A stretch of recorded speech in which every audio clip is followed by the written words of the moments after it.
Desejo cumprimentar a todos com a paz do Senhor. Estou feliz por estar aqui essa noite, louvando a Deus e adorando ao Senhor, na beleza da sua santidade.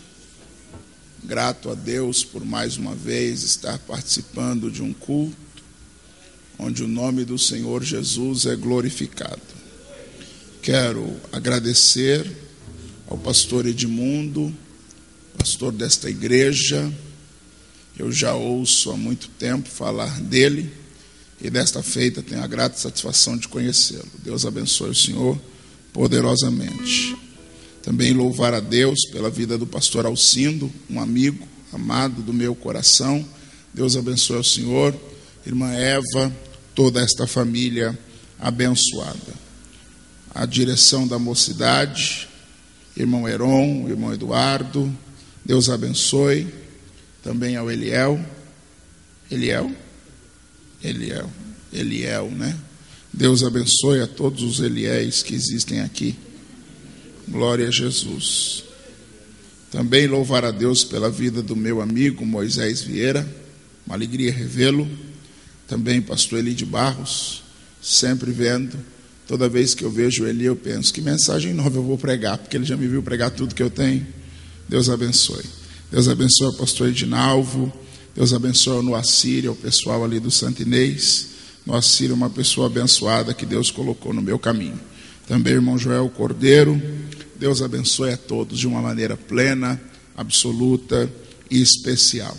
Vamos à Bíblia Sagrada. Por gentileza, abra sua Bíblia. Romanos capítulo 6, por favor. Deus tem uma palavra para o teu coração, Deus tem uma palavra para a tua vida, Deus quer falar contigo, por isso Ele te trouxe aqui. Quem te trouxe aqui não foi a coincidência da vida, quem te trouxe aqui não foi a falta de uma programação outra para fazer, quem te trouxe aqui foi a poderosa mão de Deus. E se Deus te trouxe aqui, eu tenho no meu coração a convicção de que Ele quer falar conosco para a sua glória e para a nossa bênção. Abra sua Bíblia, portanto, Romanos capítulo 6, e vamos ler a partir do versículo 1. Eu tentei selecionar alguns versículos dentro deste texto, mas aprove a Deus direcionar meu coração para uma leitura maior. Então vamos fazê-la tendo cuidado de observar cada preceito que Deus tem para nós aqui. Me congratular com a juventude aqui em Vila Americana, Amádiva, Mocidade Assembleiana de Vila Americana. Deus abençoe vocês pelo 26º ano de celebração deste conjunto. Deus abençoe. Quem encontrou Romanos capítulo 6, versículo 1, por gentileza, diga amém. Está escrito: que diremos, pois? Permaneceremos no pecado para que a graça seja mais abundante? De modo nenhum. Nós que estamos mortos para o pecado, como viveremos ainda nele? Ou não sabeis que todos quantos fomos batizados em Jesus Cristo, fomos batizados na sua morte, de sorte que fomos sepultados com ele pelo batismo na morte, para que, como Cristo ressuscitou dos mortos, pela glória do Pai, assim andemos nós também, em novidade de vida, porque se fomos plantados juntamente com ele na semelhança da sua morte, também o seremos na da sua ressurreição, sabendo isto, que o nosso velho homem foi com ele crucificado, para que o corpo do pecado seja desfeito, a fim de que não sirvamos mais ao pecado, porque aquele que está morto está justificado do pecado. Ora, se já morremos com Cristo, cremos que também com ele viveremos, sabendo que, havendo Cristo ressuscitado dos mortos, já não morre.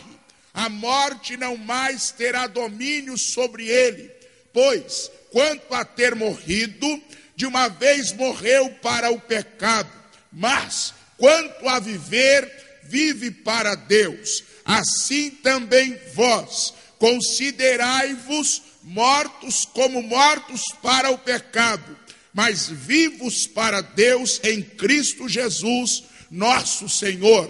Não reine, portanto, o pecado em vosso corpo mortal, para lhe obedecerdes em suas concupiscências. 13 e 14. Nem tampouco apresenteis os vossos corpos, os vossos membros ao pecado por instrumentos de iniquidade, mas apresentai-vos a Deus como vivos dentre os mortos, e os vossos membros a Deus como instrumentos de justiça, porque o pecado não terá domínio sobre vós, pois não estáis debaixo da lei, mas debaixo da graça. Amém. Tome o seu assento, por gentileza, na liberdade plena e absoluta de adorar aquele que vive, aquele que reina e está entre nós, Jesus Cristo, o nosso amado Salvador. Lendo o tema proposto para este 26º Congresso, jovens, de uma maneira especial, convocados por Deus, chamados por Deus, para levantarem-se dentre os mortos, quando o texto oficial está calcado em Efésios, capítulo 5, versículo de número 14, quando a Bíblia diz: como está escrito, da maneira que está escrito, como se diz, desperta tu que dormes, e levanta-te dentre os mortos, e Cristo te esclarecerá. Paulo, neste texto de Efésios 5 e 14, dá-nos a receita do avivamento. Primeiro se despertar, depois se levantar. Ninguém que está em sono, ninguém que está morto consegue se levantar. Antes de se levantar, é preciso se despertar. Paulo poderia ter escrito ao contrário: levanta-te e desperta-te. Mas não é possível levantar-se sem se despertar. Não é possível estar de pé sem ser animado, avivado. Então eu entendo que a primeira e prioritária necessidade da minha geração é despertamento. Sempre quando eu leio as palavras do profeta Abacuque, a minha alma se dá à meditação, pois Abacuque diz: tenho visto, ouvido as tuas declarações, ó Deus, e me sinto alarmado. O que é que trazia alarde à alma do profeta? As declarações de Deus. Pois a falta do despertamento traz consigo afastamento de Deus. Da mesma maneira que a ausência de fogo no altar impossibilita e inviabiliza o sacrifício, o holocausto. Deus não pede fogo sobre o altar para invocar a si ou para dar tão somente enfeite ao altar. É que a ausência de fogo torna impossível o sacrifício. Fogo fala-nos em vários textos também da ação e do poder do Espírito Santo na nossa vida. No Antigo Testamento se construía um altar e ele era incendiado para que o holocausto pudesse ser feito, colocado sobre ele e cumprindo o seu papel. Hoje nós não temos mais um altar de pedra na igreja, pois hoje o altar de Deus não é de pedra, é de carne e osso. Eu e você somos o foco de Deus. Nosso corpo, nossa vida por completo é o objetivo de Deus. Deus hoje não tem prazer em um carneiro sobre um altar de pedra. Deus hoje tem prazer em um crente que se dedica a Ele exclusivamente e plenamente. É por isso que a Bíblia diz em 1 Tessalonicenses capítulo 5, versículo 23: E o mesmo Deus de paz vos santifique em tudo, e todo o vosso espírito, alma e corpo sejam plenamente conservados, irrepreensíveis, para a vinda de nosso Senhor e Salvador Jesus Cristo. Deus não quer só uma parte de você, Deus nos quer por completo. Com Deus ou é tudo ou é nada. Tem gente que aceita partes, tem gente que está interessada só no teu corpo, tem gente que está interessada só na tua alma. Deus está interessado em você por completo. Deus quer santificar você por completo, espírito, alma e corpo. Quando nós observamos a tratativa e a narrativa das Escrituras Sagradas, fica bem claro o zelo de Deus, o cuidado de Deus em levantar a nação de Israel para ser modelo de como se vive na presença de Deus, anda-se com Deus e apresenta-se diante de Deus. Israel falhou no seu propósito, pois confundiu vida com Deus com ritualismo. O grande erro de Israel foi, a certo ponto da sua história, trocar a vida com Deus por um ritual diante de Deus. O grande erro de Israel foi trocar espiritualidade por formalidade. O grande erro de Israel foi trocar santificação por bezerros, touros, ovelhas levadas ao templo. Eles substituíram vida por ritual. Não existe um ritual que substitua a vida, pois o ritual tem o seu local e o seu momento, e ele se limita àquilo, mas a vida não tem momento e não tem local. A partir do primeiro fôlego é vida, e até o último fôlego é vida. É por isso que Deus não quer de você um ritual, senão toda a exigência de Deus para você seria restrita ao culto e a este lugar. Deus pede para você mais do que um culto, Deus pede para você uma vida dedicada a Ele. Bendito seja o nome do Senhor.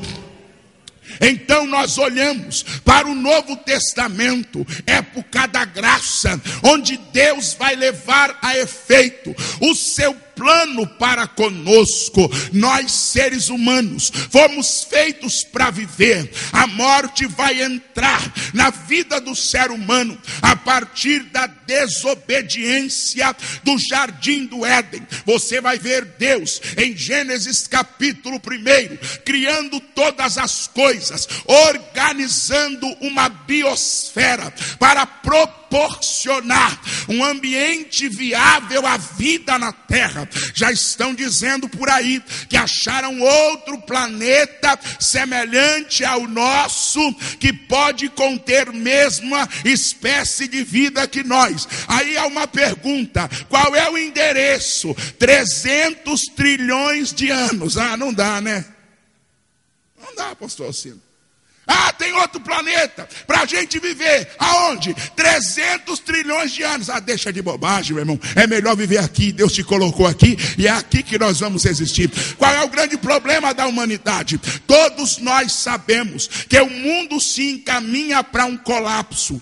Todos nós somos conscientes. Se você encontrar qualquer pessoa que tenha o mínimo de informação, ela vai dizer para você que o tempo do fim está chegando. Mas nós estamos aqui esta noite não porque temos medo da morte, mas sim porque já fomos absorvidos pela vida que há em Cristo Jesus. Nós estamos vivos no melhor e na maior acepção da palavra, porque existem vários tipos de morte. Teologicamente existe morte física, existe morte espiritual e existe morte também no sentido de alma, no sentido eterno, no sentido de ser lançado no lago de fogo, que arde com fogo e enxofre, chamada também de morte eterna. Mas também existe morte intelectual, existe morte sentimental, existe morte social. Se nós ficássemos falando aqui de morte, nós demoraríamos um bom tempo, mas Deus faz questão de dizer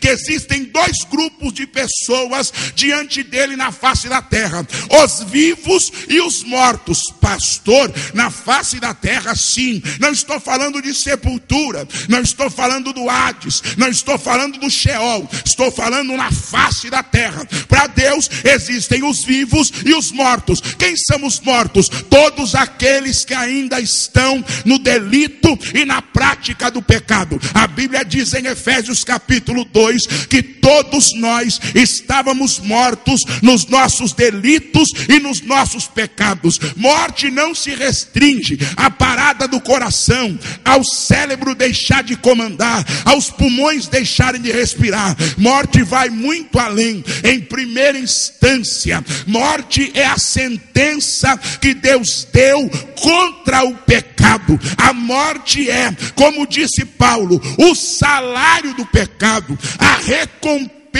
do pecado. Então, o tipo mais grave de morte que existe não é a morte física. O tipo mais grave de morte que existe é morte espiritual, que é estar separado da vida de Deus. Efésios capítulo 4 e versículo 18, a Bíblia fala disto: separados da vida de Deus. Eu ouvi ontem, esses dias, num programa televisivo, um moço vendo a expressão de um pastor fazendo o seu trabalho, e chamaram ele para comentar. Ele era tido como ateu, e ele disse: isso é bobagem, porque nem mesmo Deus existe. Ou seja, quando eu ouvi ele, da sua empáfia de doutor em alguma coisa, de PhD em alguma coisa, abrindo a sua boca e vociferando que Deus não existe, eu senti pena dele, porque a Bíblia diz no Salmo 53 que quem diz que Deus não existe é tolo, é louco, é desvairado. Porque eu querendo que Deus existe, Deus existe. Eu não querendo que Deus existe, Deus existe do mesmo jeito. Eu acreditando que Deus existe, Deus existe. Se eu não acreditar que Deus existe, Deus existe do mesmo jeito. Aleluia. Me dê som para eu ouvir, por favor. Aleluia. É interessante, nobre igreja, que nós observamos, e parece que a humanidade hoje quer inverter os polos, quer se colocar como Deus e colocar Deus como um acessório. Não dá para ser assim. Colossenses capítulo 1, versículos 16 e 17, a Bíblia fala de Cristo e diz que Ele é a razão da existência de tudo que existe. Colossenses 1,16 diz: porque nele foram criadas todas as coisas que há no céu e na terra, quer sejam tronos, quer sejam principados, quer sejam dominadores. Tudo foi criado por ele e para ele. Paulo está dizendo que o nosso Senhor Jesus Cristo não é um acidente do percurso da humanidade. Paulo está dizendo que Cristo é a razão da existência de tudo que existe. Antes de eu existir, Jesus já existia. Antes de você existir, Jesus já existia. E é interessante que a Bíblia fala do concílio divino. Em Gênesis 1:26, quando Deus reúne a Trindade para confeccionar o maior de todos os projetos. Você já ouviu isto, eu só vou repetir. Quando Deus vai criar todas as coisas, Ele usa tão somente a expressão verbal, o verbo, para fazer este céu lindo que nós vemos e compor a atmosfera composta por oxigênio e azoto, que responsável é pela produção do que nós respiramos. Deus disse: haja, para fazer as grandes florestas que existem no mundo, sejam elas tropicais, sejam elas floresta de inverno, Deus disse haja. Para fazer com que o rio corresse até o mar, Deus disse haja. Para separar os continentes do meio das águas, Deus disse haja. Para criar os pássaros, Deus disse haja. Para criar todas as espécies de peixes, Deus disse haja. Para criar todas as espécies de répteis, Deus disse haja. Para criar todas as espécies de mamíferos, Deus disse haja. Mas quando foi para criar o homem, Deus não disse haja, Deus disse façamos o homem a nossa imagem, conforme a nossa semelhança. Oh, remagachuri me candarai. Aí eu sempre gosto de dizer isso. Vem um camaradinha no século XVIII achando que é alguém, quando o mundo já tem quase 6.000 anos de existência. Ele chega e diz: eureka, descobri tudo. O mundo é produto da evolução. O senhor Charles Darwin pôs no papel a teoria da evolução, e ele parecia brilhante. Ele dizia: toda a vida veio a existir a partir de uma célula, de uma ameba, e esta ameba foi se reproduzindo. Surgiu o primeiro ser unicelular, e depois evoluiu-se em milhões de anos para um ser pluricelular, e do ser pluricelular foram se vindo as espécies, cada espécie saindo da mesma célula, do mesmo tronco criacional. Depois de milhares e milhares de anos, veio o símio andando de 4 patas. Daí, depois de milhões e milhões de anos, o símio andou em 2 pés. Depois de milhões e milhões de anos, o símio perdeu a pelagem completa de animal do corpo, começou a tentar falar, tipo num dudu, dadá, dedé, didi, dudu. Não, meu irmão, a Bíblia diz que Deus criou cada coisa segundo a sua espécie. Se a teoria de Darwin fora certa, bananeira um dia na terra daria maçã, macieira daria banana. Se a teoria de Charles Darwin da evolução das espécies fosse correta, na transmutação entre 2 seres humanos poderia nascer um símio. E ele faz questão categórica de dizer que todos nós viemos do símio. Esse símio é o macaco. Irmão, eu só conheço um que veio do macaco: Satanás, que foi o autor da ideia, meu irmão.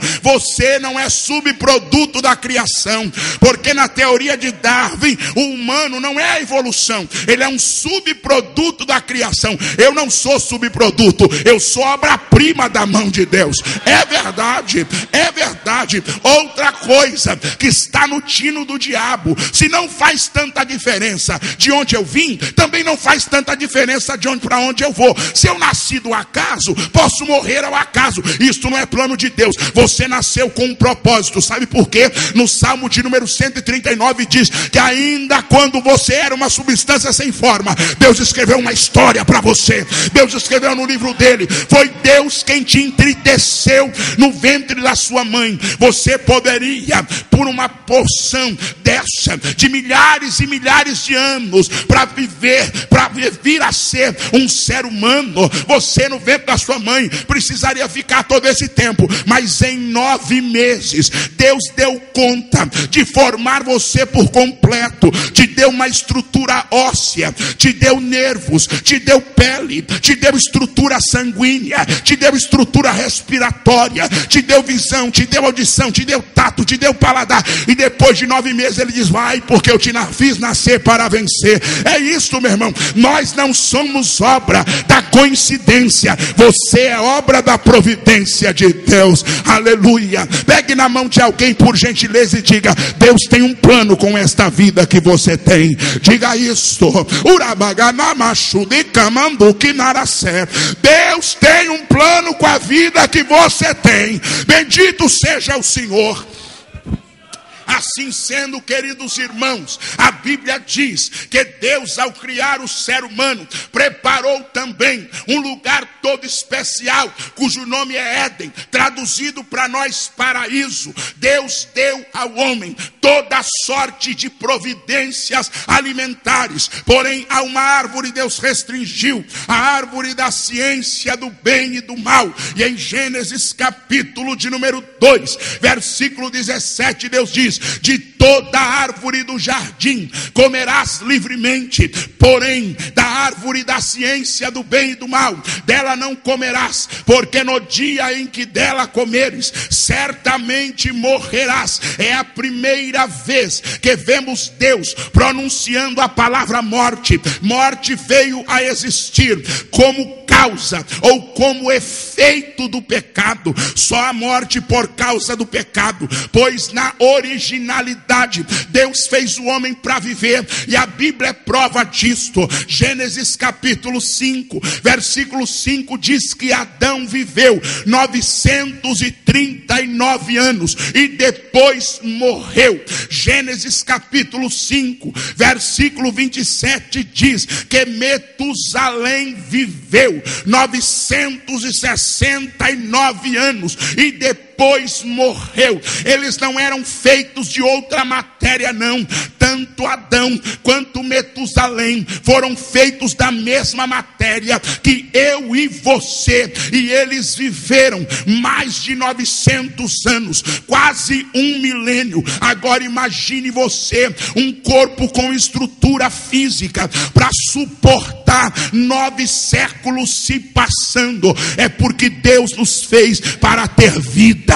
Deus capacitou o ser humano para ter vida. E quando o pecado entrou, no capítulo 6 de Gênesis, Deus limita a vida do ser humano para 120 anos. Aí um espertinho diz: tem contradição na Bíblia. Deus limitou, e depois de Gênesis 6, por exemplo, Noé viveu mais de 600. É que geneticamente o processo vai se degradando a partir da ordem de Deus. Vê se hoje tem alguém que vive 600 anos. No capítulo ou no Salmo de número 90, verso 10, Deus limita mais ainda. Deus traz para 70. E quem tem robustez e força vive 80. Nós vemos gente vivendo 120 anos hoje, mas isto vai cada vez mais. A expectativa de vida de um habitante da terra, em linhas gerais, é 60 anos. E nós estamos assistindo a isto. Eu olho para o pastor Edmundo e penso: 8,6, né? 8 anos e 6 meses. Que coisa boa, forte, mais forte do que eu. Agora eu olho para mim. Eu no dia 17 de setembro fiz 3,3. Meu irmão, eu não aguento mais fazer metade do que eu fazia quando tinha 18. Pastor Edmundo é exceção, ele consegue. Eu não. Eu vejo o pastor Edmundo e já fico até com inveja dele. Uma barriguinha de tanquinho linda. Eu já estou carregando uma máquina de lavar. A vida vai passando, os nossos organismos vão se deteriorando. Mas por que é que isso aconteceu? Por causa do pecado. Toda deterioração da vida veio como consequência do pecado. Nós devemos atentar com muita diligência para isto. O pecado não pode trazer nada de bom para a vida de ninguém, porque o salário final dele se chama morte. Agora, quando nós temos esta ciência, nós observamos Deus traçando um outro plano, porque a vida do ser humano na terra, o pecado não só deteriorou a nossa natureza, mas também deteriorou a natureza da própria terra. A corrupção do gênero humano gerou corrupção no sistema. Pastor, o senhor está falando bobagem. Não. Quais são as grandes reuniões hoje? Reuniões tentando salvar a terra. Tem gente com adesivo no carro para que se salve a terra. Campanhas para se preservar a água, porque a água está acabando, a potável. Campanha artimanhas para se preservar o oxigênio, porque ele está ficando escasso. Coisas terríveis estão programadas para o planeta, porque a Bíblia diz: toda geração geme e está reduzida a uma servidão. Por quê? Por causa do pecado. Pois o pecado não traz ordem, ao contrário, o pecado traz desordem, o pecado traz anarquia, o pecado traz desestruturação. Deus fez toda a estrutura para Adão e Eva viver. A partir do momento em que eles pecaram, a vida deles foi totalmente desestruturada. O salário do pecado é a morte, verdade, mas Romanos 6:23 não termina por aí. Há uma vírgula e uma promessa: mas o dom gratuito de Deus é vida eterna em Cristo Jesus. Preste atenção, há uma tônica bíblica que precisa ser respeitada. Não é vida eterna de qualquer jeito, não é vida eterna para quem for bonzinho, não é vida eterna para quem não fumar, beber e nem matar e nem roubar, não é vida eterna para quem for um cidadão que paga seus impostos em dia, não é vida eterna para quem tem uma vida limpa, nunca se entremeteu com assuntos morais ilícitos, sexuais ilícitos. Não, vida eterna não é para quem é bom, vida eterna é para quem tem Jesus na vida. A Bíblia diz que vida eterna é uma promessa. 1 João capítulo 2 versículo 15 diz: esta é a promessa que ele nos fez, vida eterna. Vida, meu irmão, a partir de que todos nós, como diz Romanos 3:23, porque todos pecaram e destituídos estão da glória de Deus. Mas a Bíblia continua dizendo: sendo justificados por Jesus Cristo. Quando eu leio a palavra de Deus em Hebreus capítulo 2 e versículo 14, a Bíblia diz: porque assim como os filhos participam da carne e do sangue, vida biológica, também ele, Jesus, participou das mesmas coisas. Para quê? Jesus não se fez carne para fazer um turismo na terra. Jesus não se fez carne para ver se sentia calor na Palestina. A encarnação de Jesus tem um propósito. Para quê?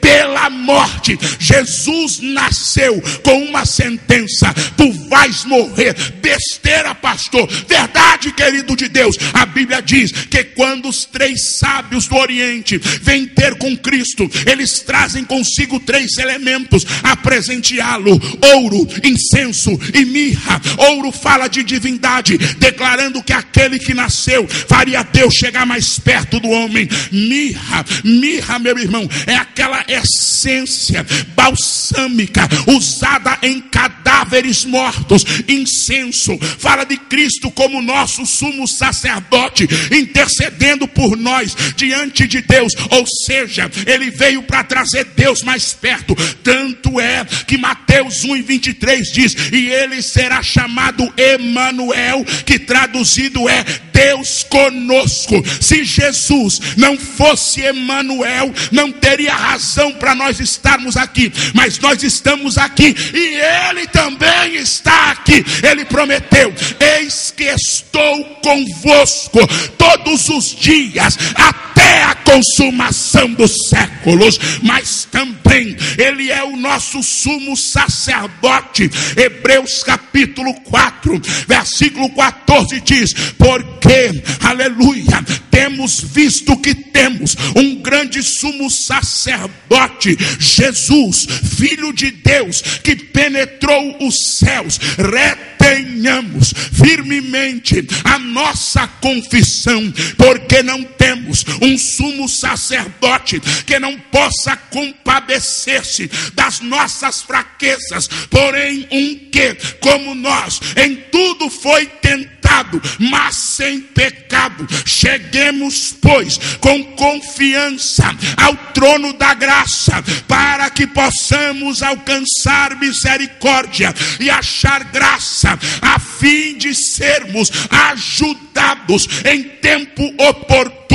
A vida do ser humano, após a queda do Éden, foi imiscuída em fraquezas e pecados, em fraquezas e tentações. Quem é que nunca foi assacalado por uma fraqueza? Quem é que nunca foi enamorado por uma tentação? Tentar no sentido original é provar as fraquezas, experimentar as debilidades. Mas a Bíblia diz que apesar de eu e você estarmos imiscuídos em fraqueza, apesar de eu e você estarmos sujeitos à tentação, há um convite de Deus para nós: cheguemos com confiança ao trono da graça, para que possamos alcançar misericórdia e achar graça, a fim de sermos ajudados em tempo oportuno. Se Deus só fosse Deus de crente perfeito, eu não estaria aqui. Todos nós somos tentados, e das mais diversas formas. Eu estive em Natal, terça, quarta e quinta. Cheguei de Natal ontem em casa. Nunca tinha me acontecido. Fui pregar num culto à tarde em Natal, e num outro culto à tarde numa igreja que o nome da cidade parece língua estranha, Canguaretama. Acertei. Canguaretama. Cheguei de Canguaretama, meia-noite. Eu estava hospedado num flat da Tulipim. Entrei no negócio, peguei o elevador. Quando eu vou abrindo a porta do lugar onde eu estava hospedado, uma porta do lado se abriu. Eu, que já sou medroso por excelência, pulei para dentro da minha, fechei, tranquei e disse: estou livre. Quando eu estou entrando, tirando o terno, cansado, suado mais do que cuscuz feito no fogo a lenha, tirando o terno, aí o telefone tocou. Quando tocou, eu atendi a pessoa. Alô? Eu disse: alô, boa noite. Sim, com quem falo? Eu já fiquei pensando, ai. Eu disse: quem quer falar? Ele disse: não, vou explicar. Quando o senhor estava entrando aqui agora, eu estava esperando o senhor. Uma vozinha na meio tom, uma vozinha meio de quem nem é homem, nem é mulher direita. Eu disse: ai. E foi, e começou, porque eu vi o senhor hoje. Eu estava na piscina do hotel, quando o senhor subiu pelo elevador, e eu vi o senhor, e eu tenho uma amiga de 19 anos que estava comigo, e eu queria saber se o senhor não aceita ela ir. Irmão, na hora eu disse: Satanás. Parece mentira, nunca tinha acontecido comigo. Eu disse: eu não entendi a conversa. Ele disse: como é o seu nome? Eu disse: eu não entendi a conversa. Ele disse: vou explicar de novo. É que ela gostou do seu porte físico. Eu olhei, né, e disse: é o diabo.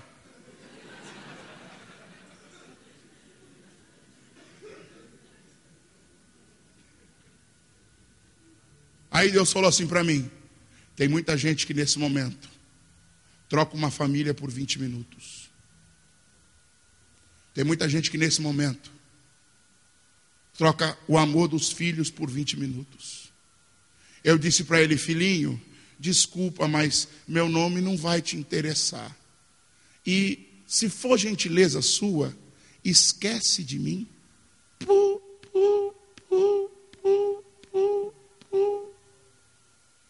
Já imaginou se eu me acho bonitão? Estou em Natal, 3.000 quilômetros da minha casa. Ninguém me conhece, ninguém me vê, ninguém sabe quem eu sou. Vou dar uma de bonzão, manda ela descer. Eu vou orar por ela, que orar conversa nenhuma, meu irmão. Na hora da tentação a gente não ora, a gente já expulsa logo. Na hora da tentação a gente não dá lugar, a gente fecha a porta. É por isso que Efésios 4:27 diz: não deis lugar ao diabo. Você não sabe o quanto o diabo quer te destruir. Você não tem noção de quantos planos ele faz para te derrubar. Você não tem noção. Eu vejo gente de vez em quando, só porque uma menininha bonita olha para ele, ele já estufa o peito e se acha todo. Eu vejo irmã, só porque um filho de Satanás vem e passa 2 ou 3 palavras bem pensadas, ela se arrepia toda. Minha irmã, minha querida, se Deus já te deu um marido, dê glória a Deus por ele. Eu sou feliz, meu irmão, eu casei e não tem milagre maior do que esse. Eu sou casado com uma mulher bonita e eu não preciso de outra. Deus me deu uma mulher que me ama, cuida de mim, e é o que eu preciso para a minha vida. Deus vai dar para você uma pessoa especial, mas o diabo nesse entremeio quer ver você pecando, quer ver você caído. Mas nesta noite eu sinto a responsabilidade de declarar pelo poder da palavra de Deus que nós vamos vencer, porque nós não estamos à mercê deste mundo, nós estamos na presença de Deus, diante do trono da graça. Deus vai te ajudar a vencer as fraquezas que te acercam. Deus vai te ajudar a superar as tentações que estão no teu coração. Eu pensei, depois quando eu fui orar, eu disse: Deus, por que comigo? Eu não dou bola para ninguém, eu sou um camarada de expressão fechada, eu não ando dando sorrisinho para menina nenhum. Por que comigo, Jesus? Deus disse para você experimentar o que é ser tentado. Agora, quando você chegar na Vila Americana no sábado, diga para aquele povo que é possível vencer a tentação e ainda continuar feliz. Eu sou feliz, meu irmão. Eu não fiquei feliz porque perdi a oportunidade de estar em contato físico com uma menina de 19 anos. Eu sou feliz porque ao invés de ter contato com ela, eu dobrei o meu joelho e tive contato com o céu de glória. Bendito Managassuri Mikandarabacheia. Agora é interessante. Limite o meu tempo.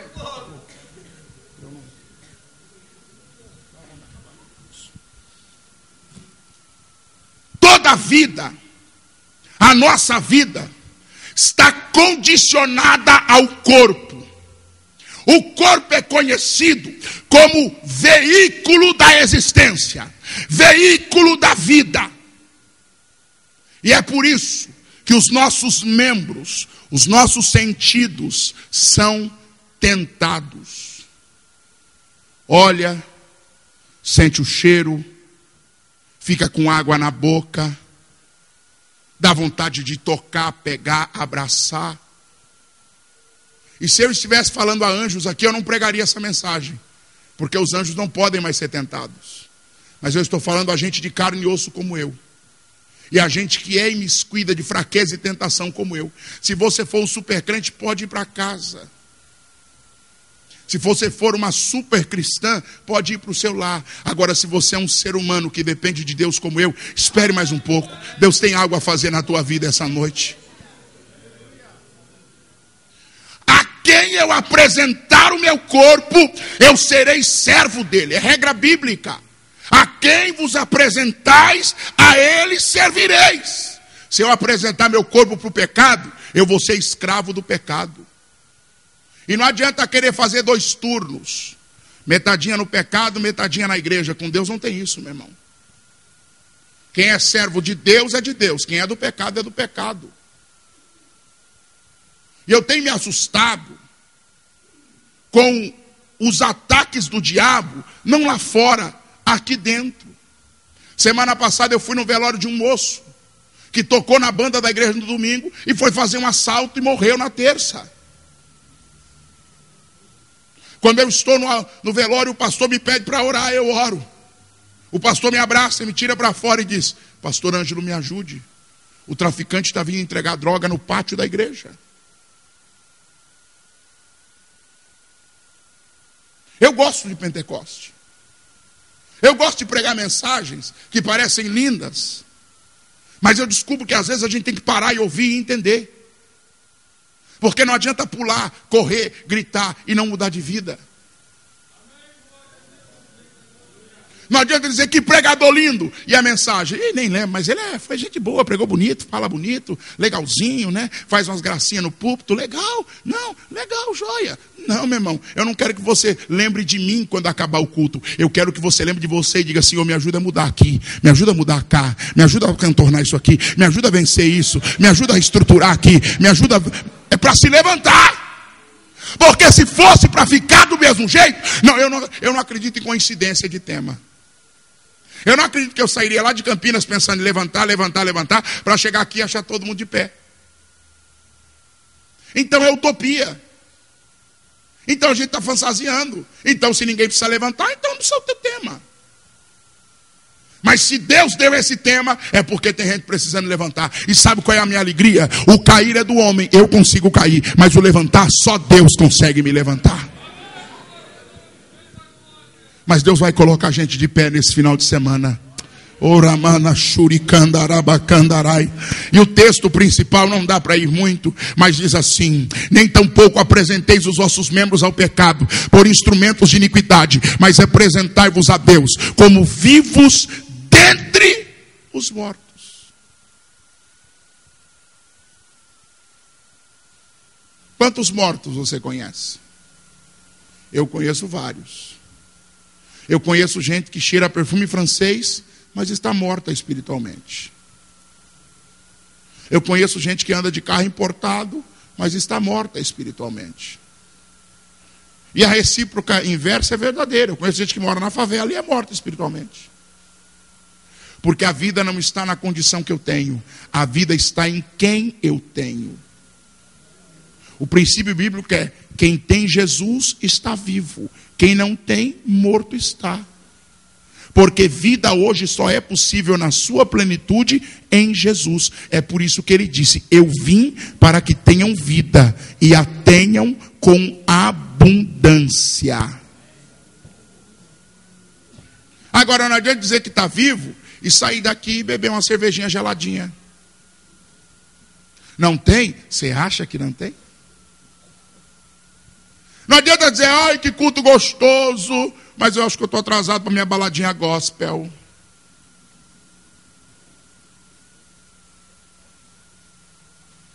Não adianta vir para o culto com a melhor roupa por fora. A Bíblia diz: revesti-vos como santos, amados, eleitos de Deus, de entranhas, de misericórdia, de compaixão, de benignidade, de mansidão, de temperança. Tem gente vestindo seda por fora e podre por dentro. As nossas vidas cristãs estão ficando cada vez mais individualistas. Se eu estou vivo, tudo bem. Eu tenho visto isso e tenho me assustado. Nós procuramos, e não há aspecto crítico, mas preste atenção. Quando começamos a pensar em coisa séria, não há suspensão nenhuma. É que dia após dia eu estou vendo isso. Manda-se o tecladista solar para amenizar o ambiente, para o ambiente ficar mais calminho, para as pessoas começarem a se sentir bem. Nós não temos que nos sentir bem com o pecado. Nós temos que sentir nojo dele. Nós não temos que procurar uma zona de conforto. Nós temos que procurar a posição de arrependimento. Não há crítica, querido. Não há problema nenhum você solar. Eu sou muito direto. Mas é que dia após dia eu vejo isso. Estamos procurando solos musicais. Quando eu chego em algumas igrejas, me perguntam: o senhor quer o fundo dos Gideões? Eu digo: eu quero o fundo do Espírito Santo. Hoje tem aí?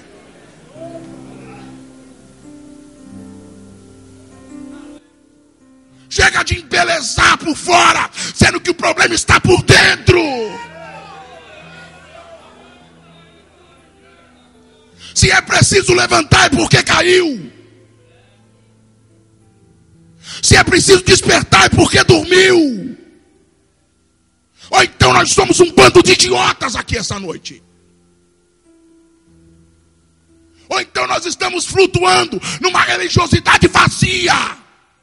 Mas se eu não acredito nisso, eu não orei para vir aqui fazer papel de animador de auditório. Eu orei para pregar uma palavra verdadeira. E eu não tenho medo de pregá-la.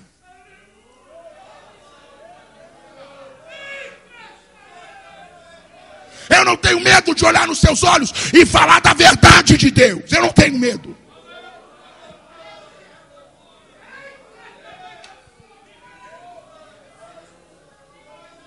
Porque tem dia que a gente tem que abrir mão do que está errado na nossa vida. E hoje Deus se chama para se levantar.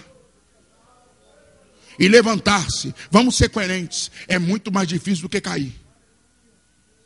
O esforço que você faz para levantar é muito mais proporcional ao esforço que você faz para cair. Se você se soltar, você cai. Agora, para se levantar, você tem que firmar, articular juntas, sustentar a musculatura. E se levantar é esforço. Quem quer se levantar não vai ser de qualquer jeito. Deus não quer para nós um avivamento de cultos. Deus quer para nós um avivamento de vida. Ai, que culto maravilhoso de ontem. Só que, quando nós olhamos para o Antigo Testamento, todo holocausto passado é cinza. O que sobrava do holocausto do altar era cinza. E cinza não pega fogo. E tem gente hoje vivendo de cinza. Não, eu estou bem, há 10 anos atrás eu orava 1 hora por dia. Hoje ele não ora 5 minutos, mas ele está vivendo da cinza do passado. Cinza não pega fogo. Eu acho que eu estou livrinho, tranquilinho, porque eu já fui um crente santo. Hoje eu não estou tão santo. É cinza, meu irmão. A Bíblia diz: o sacerdote cada dia tirará a cinza do holocausto de ontem e colocará a lenha nova. Lenha não cai do céu. Tem que buscar, cortar. Se você prefere continuar vivendo com as suas cinzas, Pastor Ângelo Galvão, eu quero dizer para o senhor que acabando esse culto, eu e a minha diretoria vamos nos reunir e vamos pedir ao Heron e ao Eduardo para mandar o senhor embora. Faz 5 meses que eu não fico domingo em casa. Você não sabe como é que eu estou com vontade. Agora, se eu ficar, eu vou falar tudo o que Deus mandou. Nós vamos dizer a eles diretivamente, em conselho consultivo, que nunca mais convide o Senhor. Tem uma boa notícia para você: quem vive de convite é gráfica.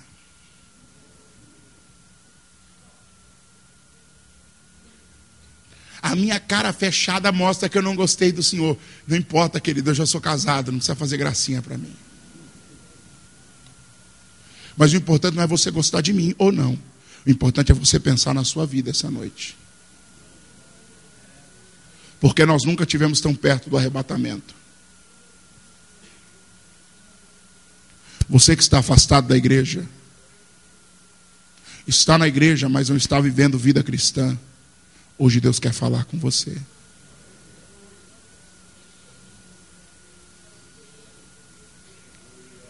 Você que canta nesse lindo conjunto, mas não tem um compromisso fiel com Jesus, Deus quer mudar essa história. Você que enche esses bancos, mas a tua vida em família não é uma vida cristã, está na hora de mudar isso. Do que é que nós vamos abrir mão para nos levantarmos?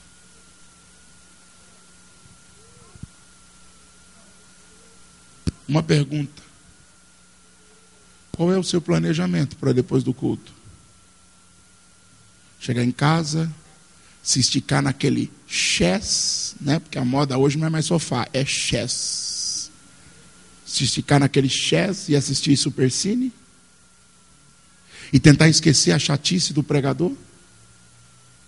Ou será que você pensa em chegar em casa e dobrar os joelhos e falar com Deus? Os cultos que mais mudaram a minha vida não foram aqueles que eu me saí sentindo um super crente. Foi aqueles que eu saí com um sentimento de mudar de vida. Os cultos que mais mudaram a minha vida não foram aqueles que eu corri no corredor da igreja. Foram aqueles que eu corri para os pés de Jesus. Os cultos que mais influenciaram a minha vida não foram aqueles em que um grande pregador veio pregar. Foram aqueles sim que eu ouvi uma palavra de Deus que eu estava precisando ouvir. Eu não sou um pregador comercial. Eu não estou pregando aqui para te incentivar a comprar meu DVD lá fora. Eu estou pregando aqui aquilo que Deus falou comigo hoje à tarde. Que nós precisamos estar vivos no meio dos mortos. Estar vivo nesta nossa, e com todo respeito, com todo amor, nesta nossa bolha espiritual é gostoso. Estar vivo onde todo mundo está vivo é bom.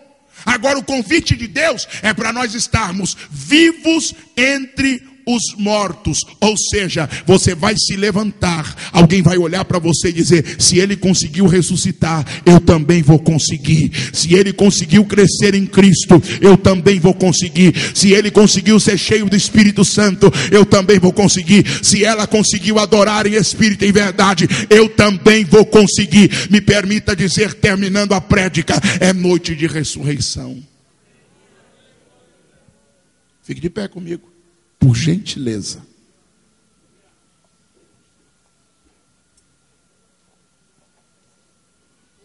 Apresente os seus membros a Cristo hoje. Para onde seus olhos têm te levado? Para onde seus ouvidos têm te levado? Para onde seu coração tem te levado? Sobre tudo o que devemos guardar o nosso coração. Porque dele procedem as saídas da nossa vida.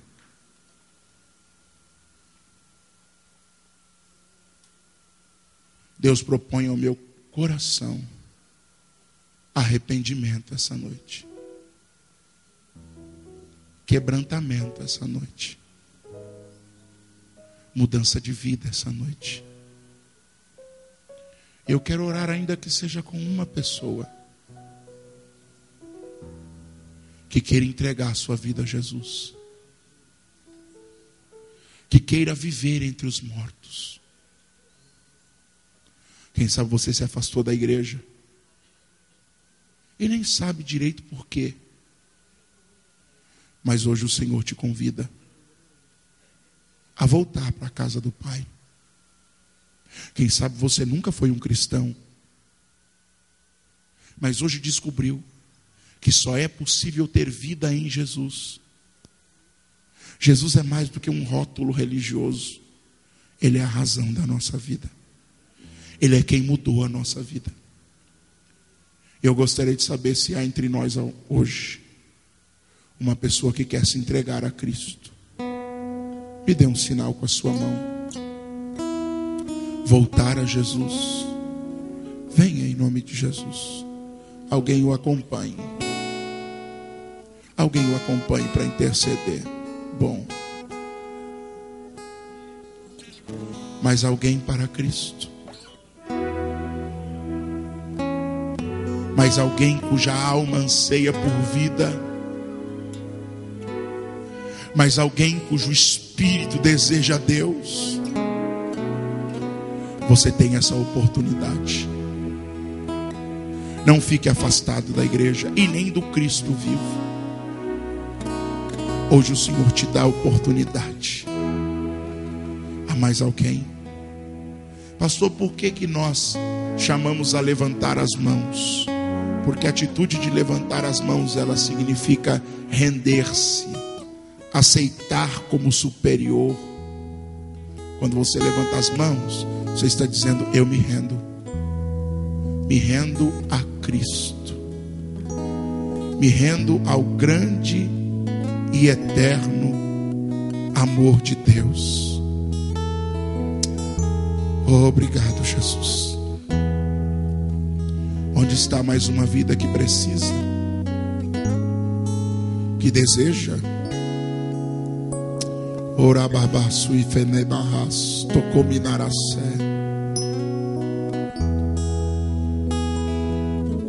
Venha a Cristo essa noite. Venha a Cristo. Venha a Cristo. Venha para a vida hoje. Porque quem está em Cristo passa da morte para a vida.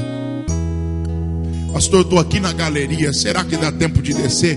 Com certeza dá. Temos mais uma vida preciosa. Hoje é o seu dia. Não é o amanhã, porque o amanhã não te pertence. É hoje que o Espírito Santo está te chamando. É hoje que Deus está te convocando. Pastor, eu estou na flor da minha idade, eu sou um adolescente, mas eu quero aceitar Jesus. Que bom! Quisera eu poder ter aceitado Jesus na minha adolescência. Ei, como vale a pena! conselheiros espirituais, desçam para orar com eles.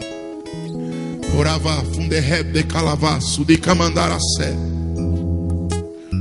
Uramandagachu e de candarabazuia ramanara saia chobagas.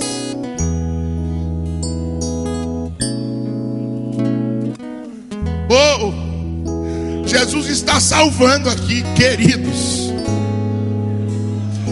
Tem gente saindo da morte espiritual para a vida em Cristo Jesus. Ai, Deus. Há mais alguém que deseja?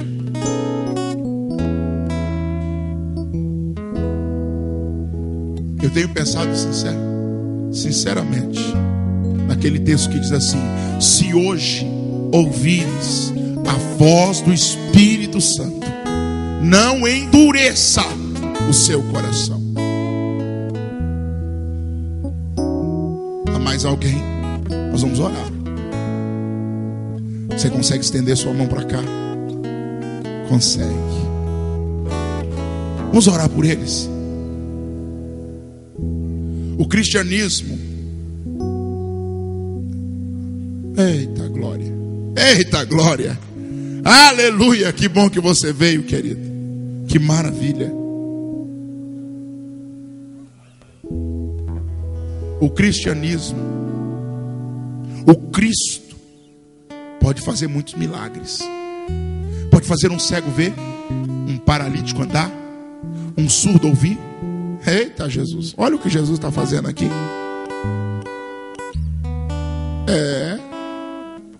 Quisera eu ter aceitado Jesus com essa idade. Vamos abraçar aquela meninada ali, mamãe. Ali tem pregador, tem pastor. Quisera eu, na minha juventude, meninice, ter aceitado Jesus. Olha lá, tem mais um corajoso lá, ó. Olha que coisa bonita. Jesus decidiu confundir a gente aqui hoje. Tem gente grande endurecendo o coração porque a mensagem foi dura. Ele diz: eu salvo criança, para vocês verem que eu sou Deus.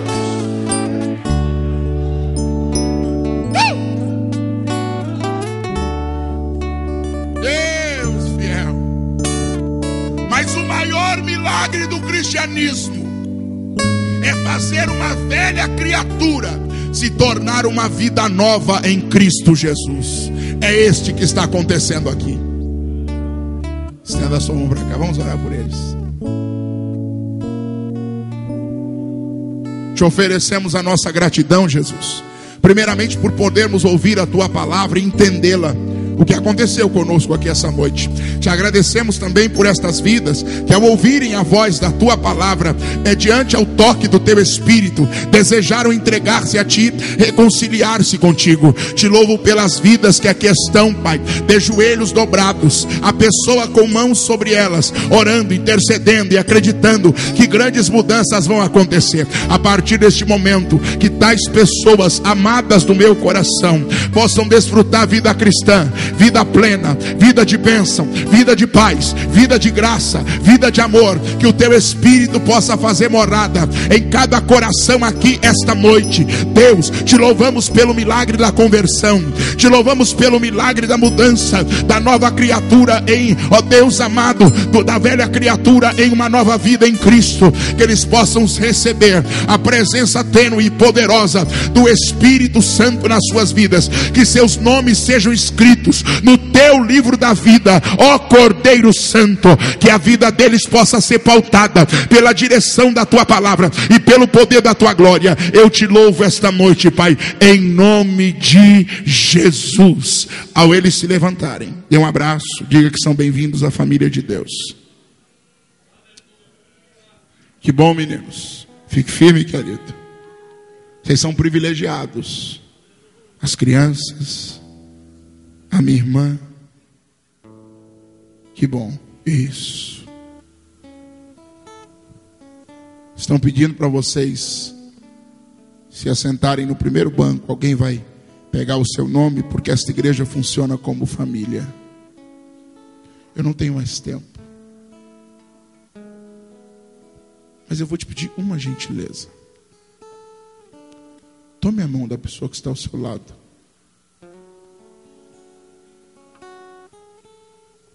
Porque é assim que vivos entre os mortos fazem.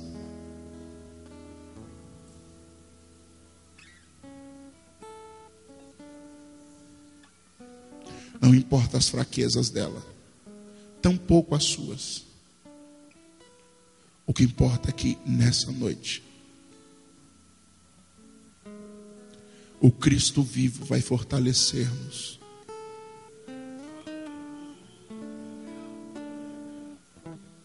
O que importa aqui essa noite é que nós não passamos mais um culto, nós estivemos na presença de Deus e estamos. Eu sou por natureza um pregador avivalista, mas eu sou por natureza obediente à voz do meu Senhor. Feche os seus olhos.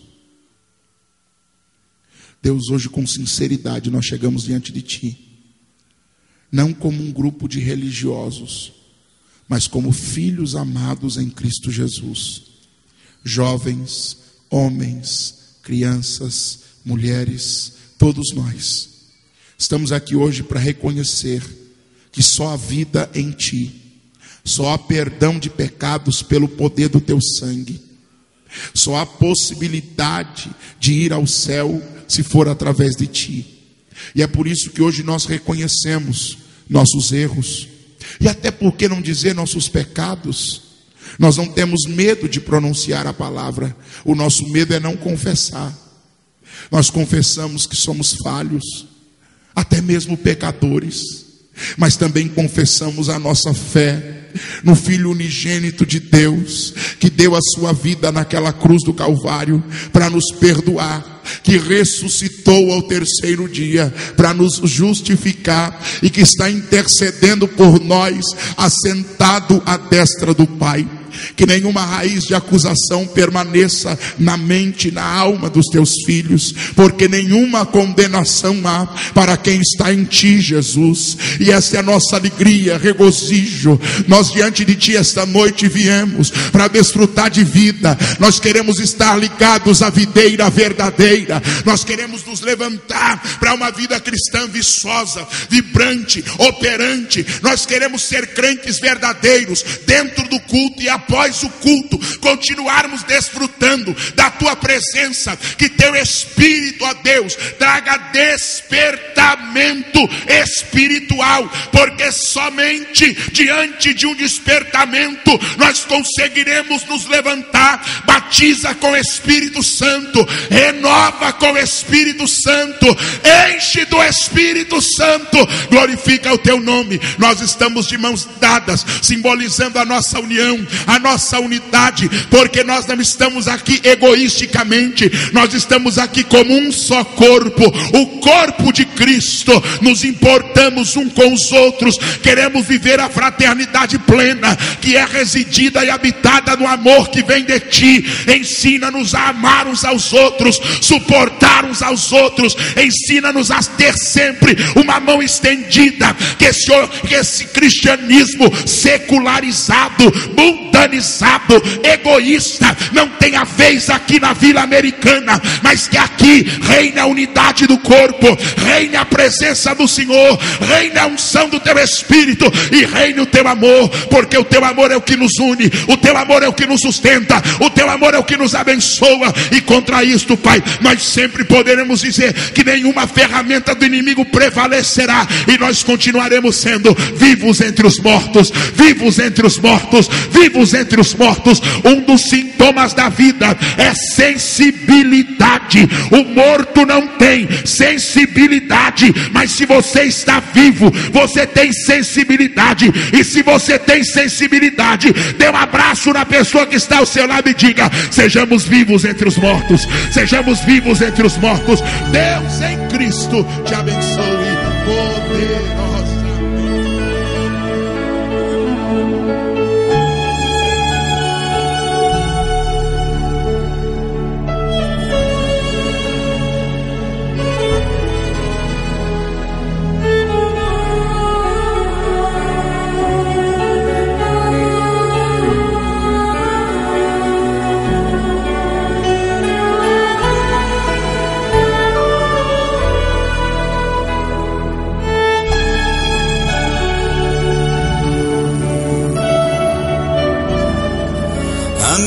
glória é fazer com que conheçam a Ti, e que diminua eu, para que Tu cresças, Senhor, mais e mais. E como os serafins que cobrem o rosto ante a Ti, escondo o rosto para que vejam Tua face em mim, e que diminua eu, para que Tu cresças, Senhor,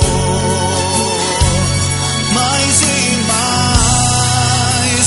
No Santo dos Santos a fumaça me esconde, só Teus olhos me veem. Debaixo de Tuas asas